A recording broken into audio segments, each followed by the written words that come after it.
guys, உங்களுக்கு தெரியுமா எடு இந்த மோட்டர் வெனிலா மைன்கிராஃப்ட்லேயும் எடு இருக்கிறதுலே ஹார்டஸ்ட் ஆஃப் அச்சீவ்மெண்ட்ஸ் எதுன்ட்டு அது என்னன்னா how do we get here இந்த அச்சீவ்மெண்ட்டுக்கு நீங்கள் ஒரு சிம்பிளிஃபைடு கண்ட்ராப்ஷனை கட்டிக்கிட்டு இருக்கிற எல்லா போர்ஷன் ஸோ இந்த இப்போ நான் ஸ்லோ ஃபாலிங் வீக்னஸ் ஸ்லோனஸ் இப்போ என்கிட்ட இருக்குது.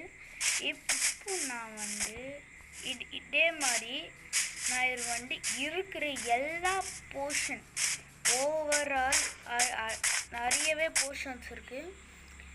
அது எல்லாத்தையும் இப்போ நீங்கள் இது பண்ணால் உங்களுக்கான how do we get here achievements வரும். ஸோ என்னை பொறுத்த வரைக்கும் அது கொஞ்சம் ஹார்டான அச்சீவ்மெண்ட் தான். ஓகே, ஸோ உங்களுக்கு இந்த how do we get here அச்சீவ்மெண்ட்டை நான் எடுக்கணும்னா மறக்காமல் கமெண்ட்ஸ் பண்ணியிருக்கேன். ஸோ பாய்.